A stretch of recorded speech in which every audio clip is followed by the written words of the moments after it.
It's a celebration of America's freedom. Welcome to the Marc Scaringi Show. The Marc Scaringi Show is your place for a weekly discussion on making America great again. The important political and legal issues of the day, a celebration of the Constitution, and traditional American values. Marc is a practicing attorney, a former senatorial candidate, a Donald J. Trump-endorsed delegate, and a defender of the Constitution. His goal? To put America first. And now, celebrating America's freedoms, here's attorney Marc Scaringi. Well, good afternoon and welcome to the Marc Scaringi Show. This is your place on the dial for constitutional conservatism. This is where we talk about the important political and legal issues of the day from the perspective of putting America first. In the latest series of radio shows, we'll add that from the perspective of putting Pennsylvania first. And thanks for tuning in on WHP 580 AM and iHeartRadio here in Harrisburg, Pennsylvania. And welcome to our new listeners and friends tuning in through News Talk 104.1 at WEJS, broadcasting out of Williamsport, Pennsylvania.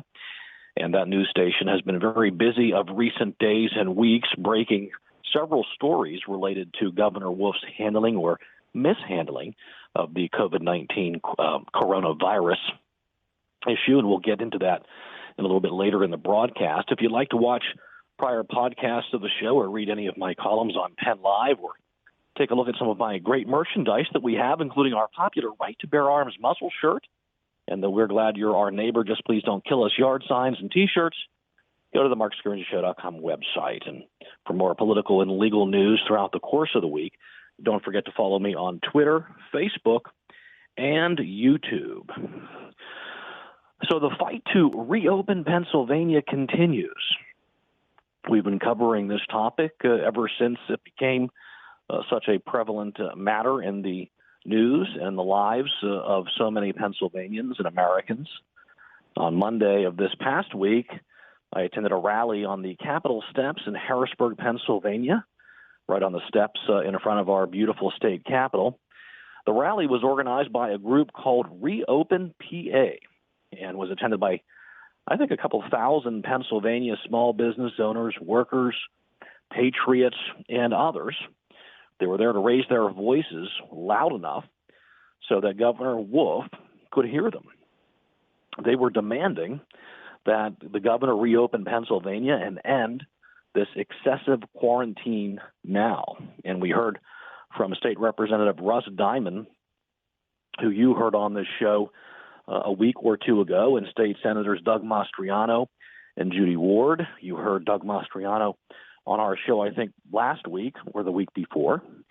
And we also heard from State Representative Aaron Bernstein at the rally to reopen Pennsylvania. He's from Western Pennsylvania, and he's the man who largely is responsible for putting the event together, and he did an outstanding job.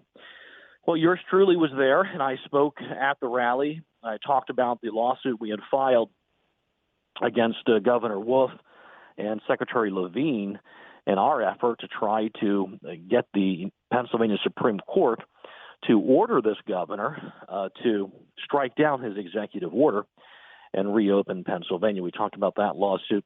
We lost in the PA Supreme Court, and now we're going to be moving forward and trying to get into the United States Supreme Court, and we'll keep you apprised of any developments in that part of the case.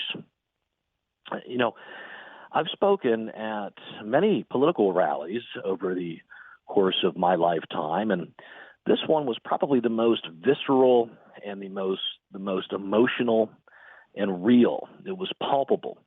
You could feel the anxiety and the anger in the crowd. You know, usually at rallies we support or oppose various politicians and their policies on taxes, regulation, healthcare, etc. And sometimes it feels like it's the same rally being held all over again. This one was very different. You know, often the policies and the actions of politicians, they seem somewhat distant from us and attenuated from our personal lives, but this one was not. One politician, Governor Tom Wolf, has personally and directly affected our lives, each and every one of us, like no other politician in our lifetimes. He shut down my business and tens of thousands of businesses across Pennsylvania. And I remember the week before he ordered his shutdown, one of my office managers asked me whether, following the governor's recommendation about voluntary shutdowns, she asked if we were going to shut down our law office. And I remember turning to her and saying, Scaringi Law will never shut down.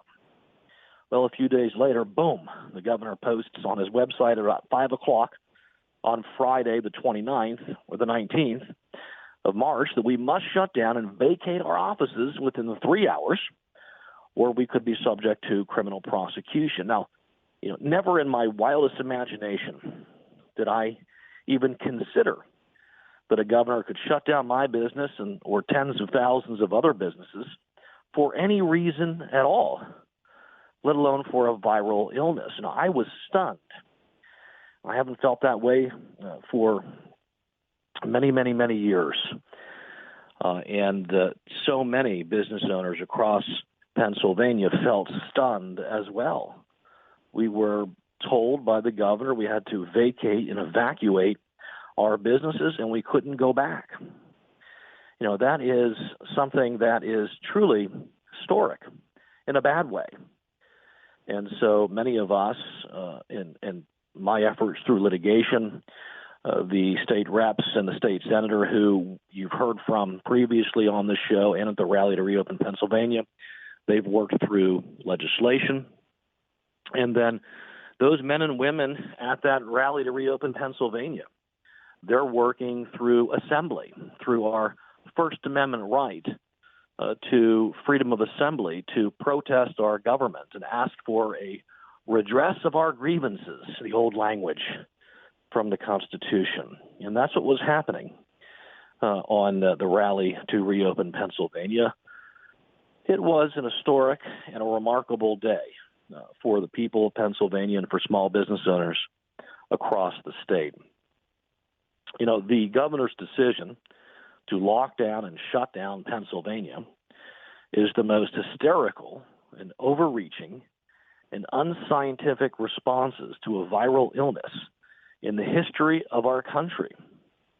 Never has a governor before shut down an entire state economy and shut in an entire population over a viral illness. It is truly unprecedented.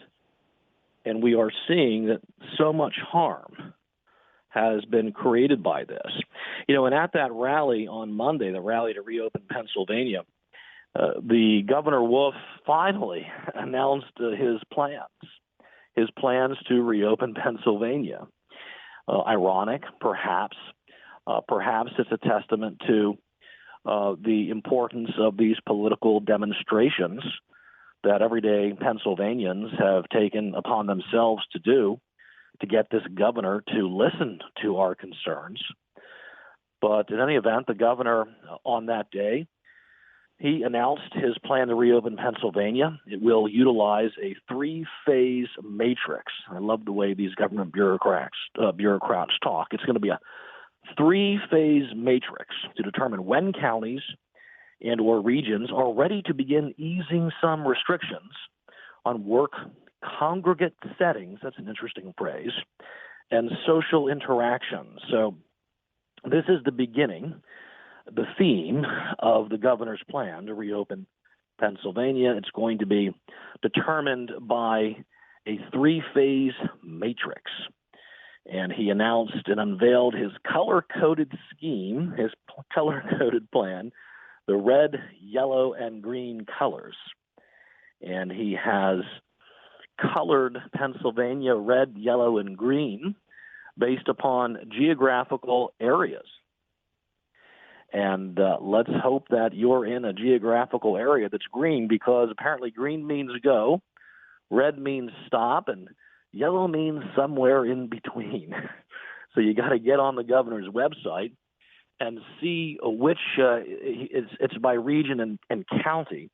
So you've got to check out and see in what county and thus in what region you're located and what your color is. And then that will determine when, in what phase you will be reopened. The phasing is supposed to start on May 8th, but there's no definitive word that it will actually occur on that date. We have to wait and see what our governor decides.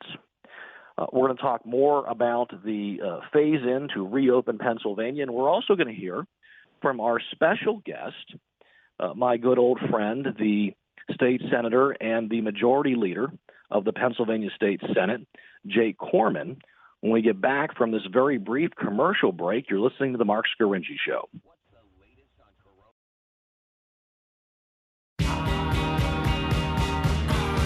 Now, more of Marc Scaringi on News Radio WHP 580. And welcome back to the Marc Scaringi Show, your place on the dial for constitutional conservatism. It's the place where we talk about the important political and legal issues today from the perspective of putting Pennsylvania and America first.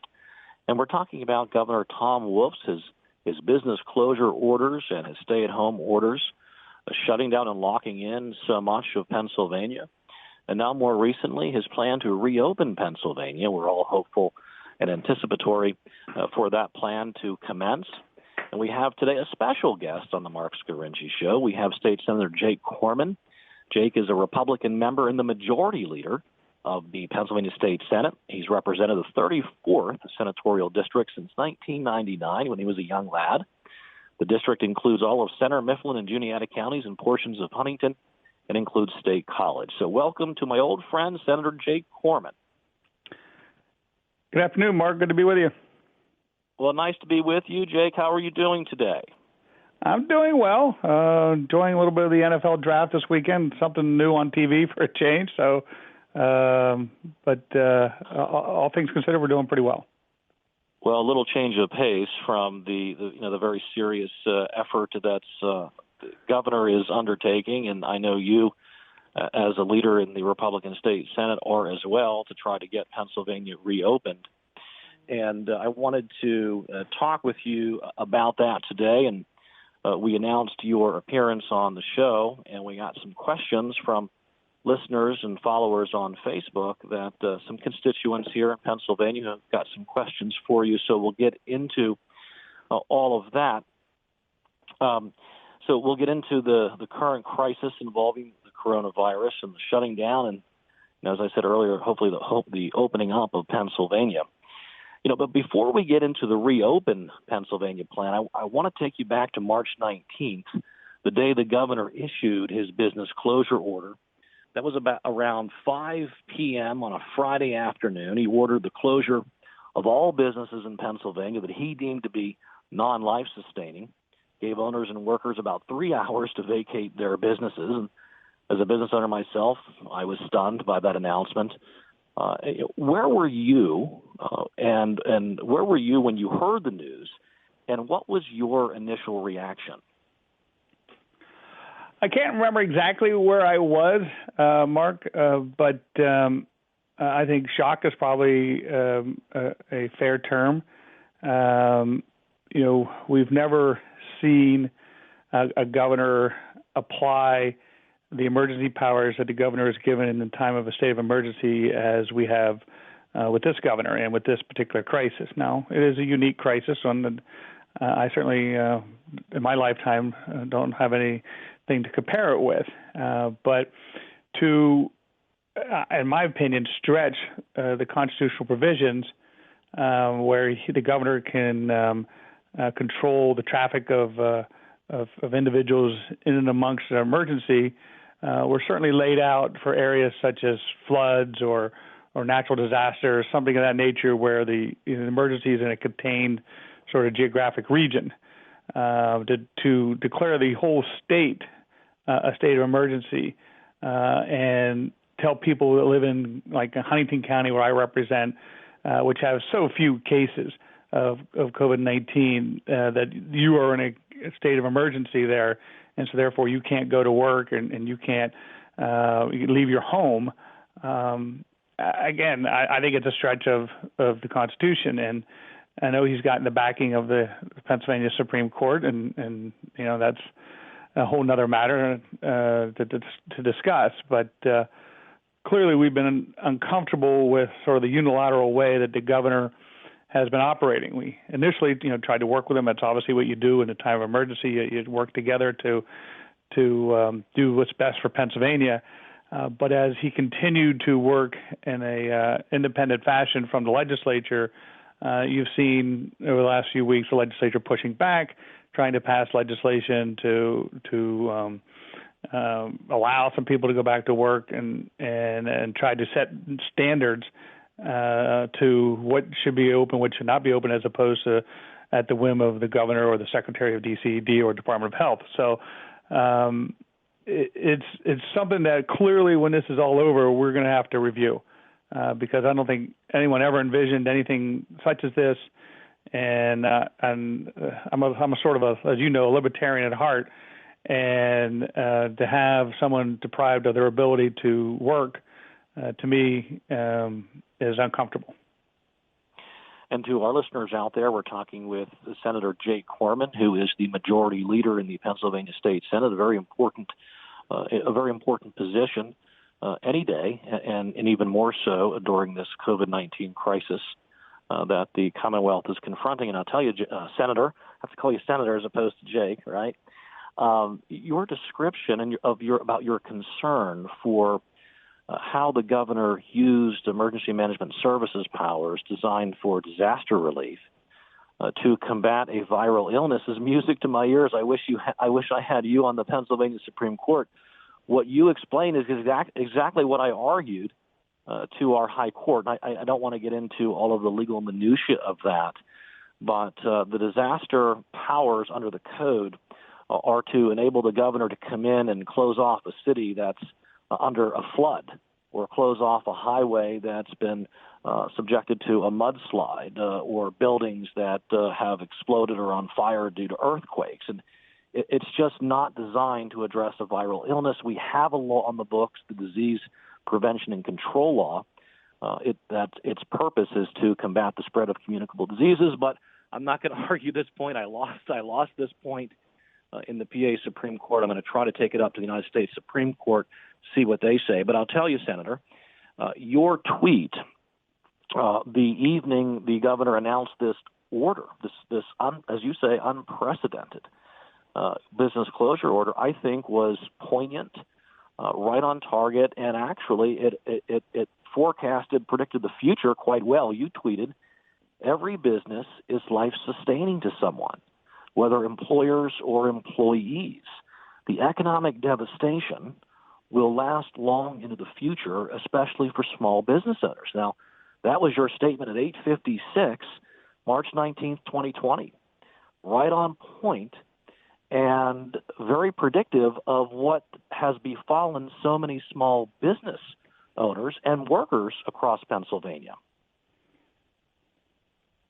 It's been amazing to watch as this is somewhat broken down on political lines that, when we make the argument that the cure that is being imposed upon the people of Pennsylvania is arguably just as bad, if not worse, than the disease. And the response always is, well, don't worry, the federal government's going to send them money.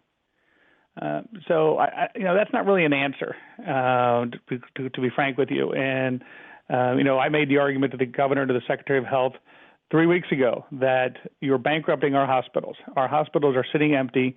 Our hospitals are not allowed to do these procedures that generate income. And they are smart enough to understand that when the surge comes, that they can slow down some of these elective procedures, but to stop them in advance, as my CEO of one of my hospitals said to me yesterday, is sort of like we're all dressed up with no place to go. They're prepared, but there's no surge. And again, when I made that argument to the governor, he said, well, don't worry, the federal government's sending them money. Well, they're not going to send them near enough. And at some point, I was actually, although I don't necessarily agree with Mitch McConnell when he says that the state should file for bankruptcy, having said that, it was nice to see someone down there take a pause on the printing machine of money. Right. So I'll at least give them credit for putting a pause. At the amount of money that they're spending is just off the charts. So, just saying that the government will give us all money and things will be fine. I thought Bernie Sanders lost his primary, and I just can't imagine that is the answer to all these problems that the solution has caused here in Pennsylvania. At some point, you have to trust the people of Pennsylvania. Penn State shut down its school prior to the students coming back before spring break ended all by themselves. They didn't need the state government to tell them to do that. And it was the right call, and they probably prevented a large spread in Center County as people coming back from all over the country. The State College School District, all on their own, shut down, same thing, same time frame. So, people are capable of making decisions on their own, and people are capable of practicing CDC standards. And at some point, our government is there to assist, to advise, to give guidance, but to mandate that someone cannot work when, under this current mandate, you have facilities that are, quote, life essential, who are spreading the COVID-19 rampantly through their facilities. And then yet you have someone like a florist or a lawyer such as yourself who could easily practice CDC standards and be very safe and still be open, and they're not allowed to be. Right. So it's a false narrative that is being placed out there, and it's been very frustrating to follow. Well, you've talked a lot, and I want to get into that also. You've talked about the importance for not just local control, but local involvement in the governor's decision-making process. It seems to have been somewhat absent at the beginning of this phase, and you've also talked about personal responsibility that individuals, small business owners, mid-sized, large business owners, they're well equipped to make these decisions themselves. You mentioned lawyers and law practices. We put into place voluntarily the CDC recommended guidelines as soon as they came out without any mandate from the governor.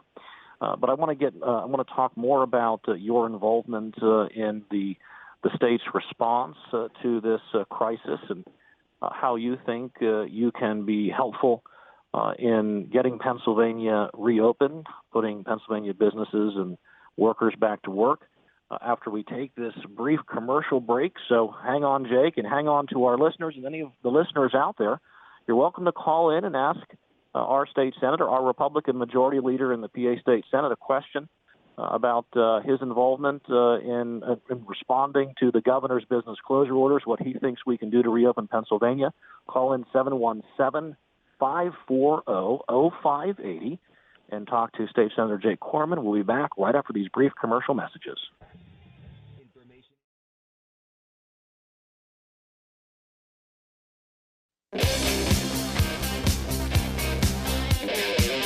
Let's get back to the Marc Scaringi Show on News Radio WHP 580.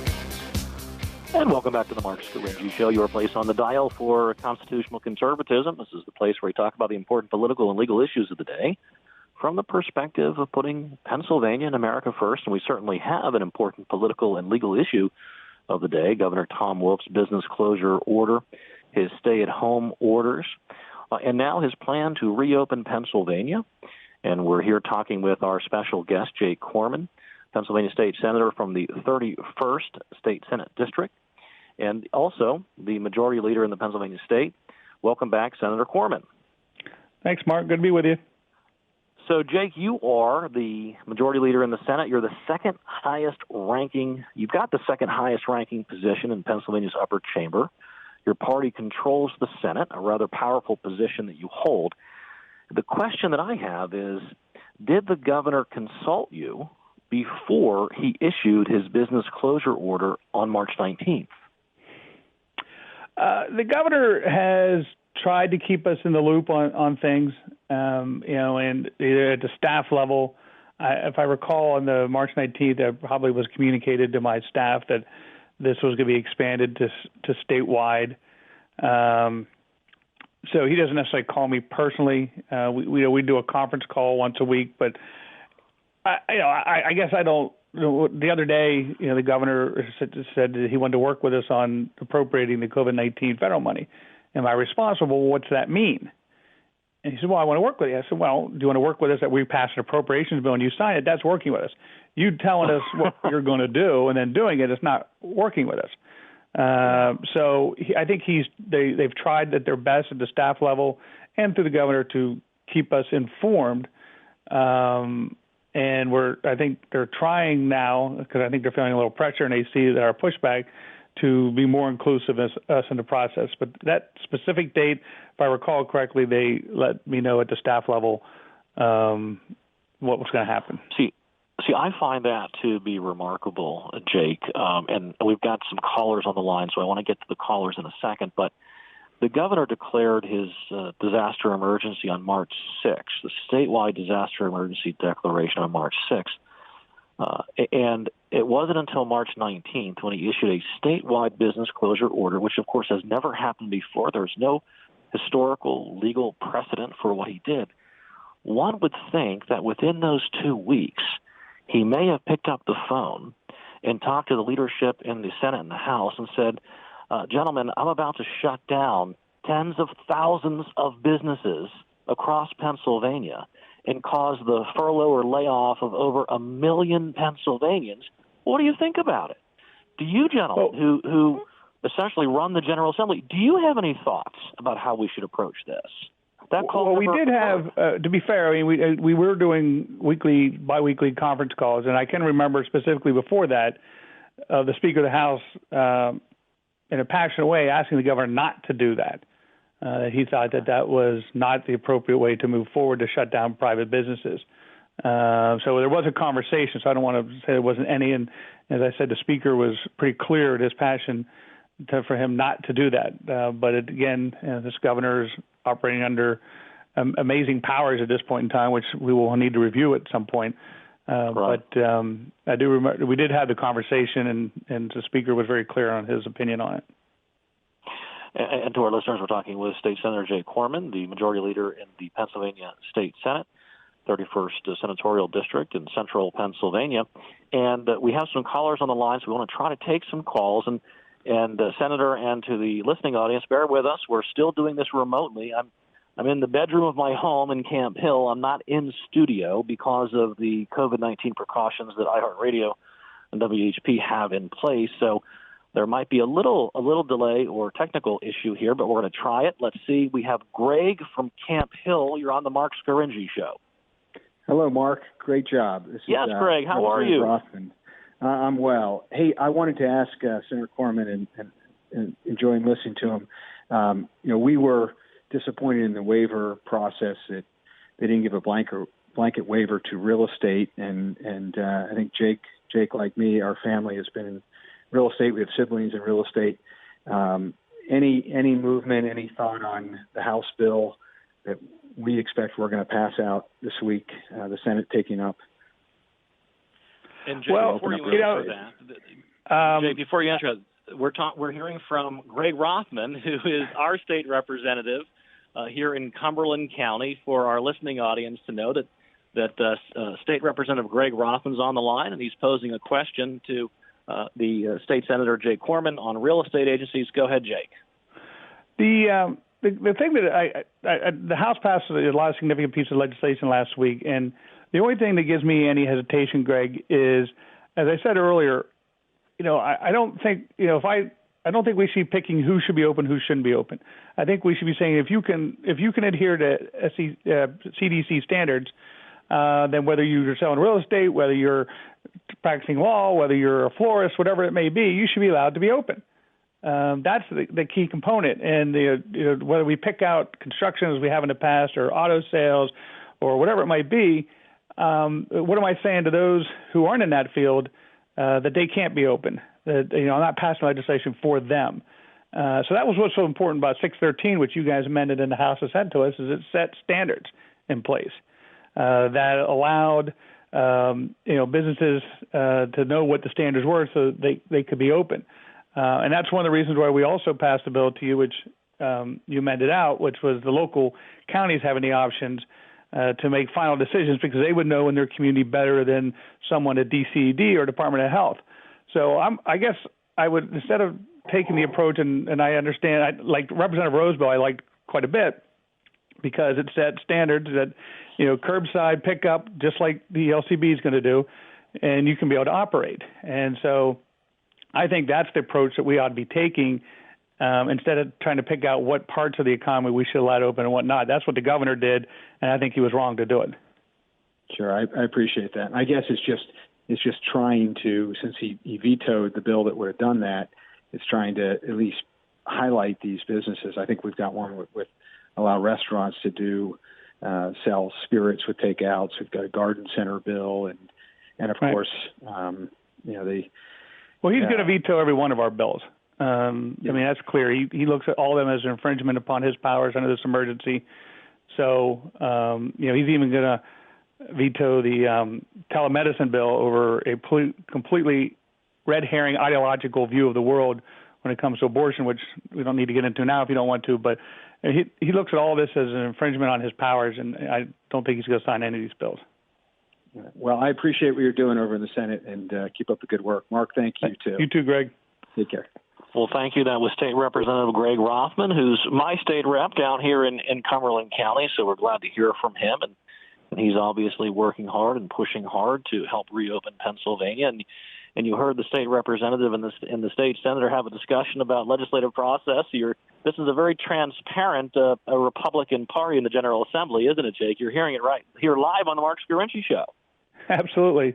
They're doing a great job over there. And, it's like I said, it's a difficult time for everyone. And, we've just operating under something we never, ever envisioned. And we're just trying to make sure that everyone's being transparent, which is, part of the reason why we held public hearings this week dealing with the waiver process that was at least not transparent and inconsistent. So, big part of legislative job is not just passing bills, which I said that the governor will veto, but is providing the proper oversight and holding those public hearings to have our decision makers come in and tell why decisions were made and what was the reasoning behind it and the facts behind it. And so we plan on exercising that quite a bit over the next couple of weeks to try to bring more light on what the governor's doing. Well, let's open up the phone lines again, and we'll take some calls for State Senator Jake Corman, who's the majority leader in the Pennsylvania State Senate, a very important position. We heard from State Representative Greg Rothman just a few moments ago. And now we have Todd from York Haven. You're on the Marc Scarinci Show. Go ahead, Todd.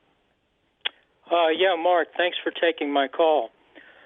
Sure, it dawned on me that there is more than one place where citizens can petition their government. And I talked to a local police officer yesterday in Newberry Township, York County. I told him that I was going to petition the department to commit to discretionary non-enforcement against businesses that decide to reopen against the governor's wishes. The reason being, and he was very sympathetic to this, because the local police are seeing the damage in suicides, in drug overdoses, domestic violence. They're seeing the other side, the dark side of all this. And I really think that making these appeals to local police departments will, in a lot of cases, fall on very open ears and very sympathetic tendencies to this. Todd, what response did you get from the local police department? There was just one guy. He was actually out in back of the police department, and he was cooking on a cooker. I imagine just cooking food for the other officers and so forth. And I told him what I was going to do. He nodded, and he said, "I hear you." I mean, it was a very sympathetic response. He acknowledged that, they're dealing with this drug overdose, suicide, domestic violence. They're seeing a very dark side to this caused by these business closures.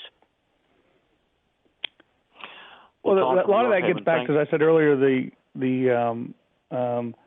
solution being more harmful than the disease. And one of the things I asked the governor early on, which he decided not to listen to, was not to have local police involved in enforcement of his orders. I think you were putting them in a very difficult position. It was going to be enforced in different ways across the Commonwealth. And the last thing we needed then was, checking on businesses whether they should be allowed to be open or not. If he wanted to do that with state police, that certainly was his right, but he ought to leave the local police force out of that. Now you fast forward to now, and they're setting up what people are referring to as a snitch list, where neighbors are going to be calling on neighbors and who are out and about, who are not, who shouldn't be operating, who is.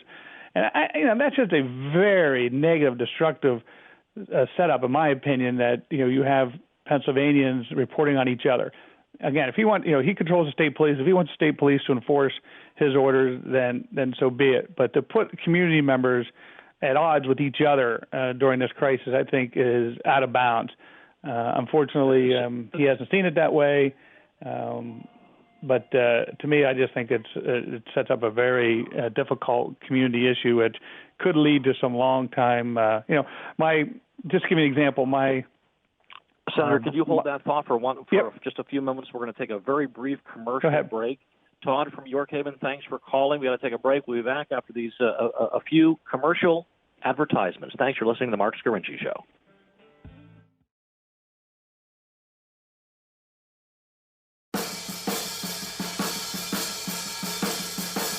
Now back to the Marc Scaringi Show on News Radio WHP 580. And welcome back to the Marc Scaringi Show, your place on the dial for constitutional conservatism.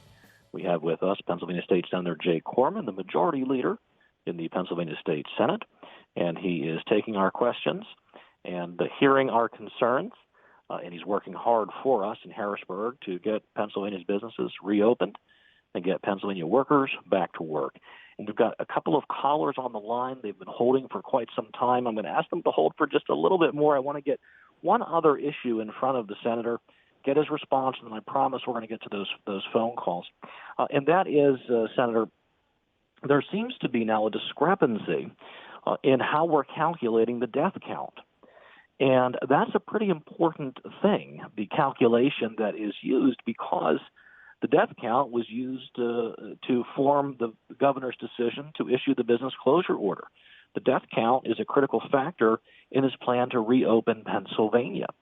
And you'll recall that last Friday, Secretary of Health Rachel Levine announced that she's added another 276 deaths, and that she did that based upon two factors, that the use of an electronic digital reporting system, and they also added the probable cause determination for the count. And when I gave my remarks to reopen Pennsylvania to the rally, I pointed out that, well, probable cause and possible cause, they're also using possible, or they were, that doesn't mean the death was caused by COVID-19, and it just means it's probable or it's possible. And in fact, there was no test taken. Yet Secretary Levine included those deaths, and the death count shot up the death count. And then we heard from county coroners in your neighboring Lycoming County that the county coroners were not on board with the manner in which the Secretary of Health was calculating deaths. And in fact, it's our own WEJS News Talk 104.1 that we're on right now, led by Todd Bartley, that broke that story, that the Lycoming County coroner, who's also the president of the PA County Coroners Association, didn't agree with the death count. Moving forward, you have indicated there are going to have to be some changes. Is one of those changes the manner in which the Department of Health calculates who dies from an infectious disease? Because apparently it's very important in determining policy. Go ahead, Senator. Well, I mean, look, start with, county coroners aren't exactly known as the most political people. And so for them to step up in this fashion and say, hey, wait a minute, this has been done completely incorrectly, you're overstating the death count, is just an astonishing fact that came out. It's sort of been strange to watch this daily count of cases of coronavirus, daily count of death tolls. We've never done it in any sort of epidemic before. We didn't do it, with the SARS when we had it back about a decade ago. So it's just been, and you get concerned at some point. At what point is the competency or the politicization of the Department of Health? If the Department of Health wants to do some things, their number one of their responsibilities, where they have 100% responsibility of, is our nursing homes. And and so therefore they oversee all the regulation and health standards of our nursing homes. Half of the deaths in Pennsylvania have happened in our nursing homes. Right. So where is the Department of Health? Where is Dr. Levine in working on that case? I mean, that's something they actually have the responsibility for. Instead they're sending letters to the Senate and the House on legislation, calling it irresponsible and reckless, and then 2 days later they make orders that open up far more businesses than any bill that we were addressing at that period of time. And so, I think a strong look back to our oversight at the Department of Health, what they are doing there, The competency of the Department of Health is important during this period of time. Is something that we need to do as a legislature, and we're going to continue our oversight role and hold them accountable for their decisions. And instead of calculating death tolls, maybe we ought to be trying to prevent deaths and doing a much better job with our nursing homes in this state. Well said. Well said. Let's open up the phone lines again. We have Barb from Lemoyne. You're on the Marc Scaringi Show with State Senator Jay Corman. Go ahead, Barb. Good afternoon, men. Thank you so much for having this and giving us a voice. I don't know where to start. So many constitutional principles are being violated, and where do you start? You talk about making laws, but laws are only good if those who follow them follow them. But we get administrations in there that use them to their ends. That's great. But this is a land of we the people. And, I like what that man said about going to the local PD, but not all of them are doing that. A lot of them are like Liesel's boyfriend, Rolf, in The Sound of Music, because that's the way they are. That's their human nature, those people. There's not a lot like that, but there are many like that in the nation. They've grown in a society where they go from public school to public education, and they don't even know their Constitution. They couldn't pass what you have to pass to become a citizen. And we don't even have that. You're going to be making a law, somebody gets into the administration or in authority, and they won't follow it, and then you'll be right back again. I feel strongly that we're getting very close to a point. This has been a train wreck. I know I have a small business, and I know business people that they're down to $0. And I don't care what they get from the government. There's always going to be strings attached, and they know it. With this one, it's coming out. And the thing is, this is a train wreck, and it's not going to just clean up because you're going to send some sort of legislation. That's why these rallies are important. But I say it's time for the people to rise up. The people to rise up, but they've done such a good job of scaring people. People are afraid. And the truth is coming out, like you just said. They are lying. They are lying to get their way and to not do what is lawful. So what are you going to do with that? We have, last year, upward 80,000 deaths from the flu. Did we do this then? No, but we've scared people. And I think Trump's on to it. I hope he is. I don't know why he's given a voice to Fauci and Birx all this time. People are finding the truth out, and the thing is, we can find the truth out now faster than they can lie about it. So more and more people are finding the truth. And I swear there's going to be a bloodbath in the streets because the people are rising up. This is nuts. Totally beyond being, let's just make a new law. It's beyond that. I'm sorry. I don't see it. This is truly a takeover of the United States, and you're just going to walk down the halls and make another law. Thank you for the rally, but we need more. I'm sorry. Said my voice. Said my piece. Well, Barb from Lemoyne, very strong words, very important words need to be said. Thanks for calling. Appreciate that. Senator Corman, your response, and then I've got a few other callers I want to try to get to in the remaining moments we have on the show. Senator Corman, go ahead. Well, I'm a big believer, as I know you are, Mark, in the rule of law. And we're governed by laws. That's how our society is set up. And we have ample opportunities to change our laws and change our Constitution if people don't believe in those laws or believe in their fairness. Unfortunately, nowadays, instead of seeking that, they just are trying to apply their own sense of fairness and their own sense of what is right and wrong. You see that in our courts every day. You see that in our executive branch. And that's just not the way we're set up to operate. And I think it's unfortunate at some point in time, as I said earlier, you have to believe in people. You have to trust people to do the right things. You need to set standards or lay out guidance. But at some point, we need to trust our fellow citizens and not set up snitch lists to tell on citizens. I think that's completely the wrong approach. Trust the American people. America is not a snitch culture. You're exactly right. We have a question from John O'Dada on our Facebook.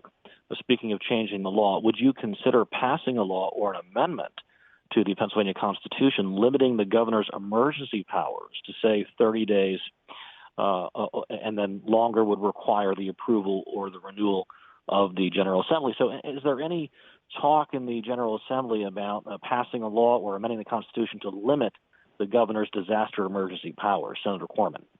Yeah, absolutely. Now, look, it's not going to be impacted on this particular emergency because I said earlier he's going to veto anything that he looks upon as infringement of his power. And so when we get through this, hopefully soon, and we were able to take some time and review how things operated, how the executive branch operated under this particular emergency, then I think is the time for us to look and make changes. Obviously, a constitutional change takes some time. It has to be passed over 2 sessions. But I think clearly, after what has gone on this year, that changes in those powers need to be addressed in the future. Another question we got on our Facebook is from Dr. Bryce Arndt, healthcare professional and advocate down here in Cumberland County. And it's about the telemedicine bill. There are a lot of Pennsylvania patients who are concerned that they're not able to get access to their healthcare professionals. And now, well, it looks like, oh no, we're running out of time. I hate to hear that music. That means that's the end of the show. We'll have to get an answer to Dr. Bryce Arndt's question, perhaps offline. But Senator Jay Corman, thank you for all you're doing in the Pennsylvania State Senate to reopen Pennsylvania. Any final words in the next few seconds for our listeners?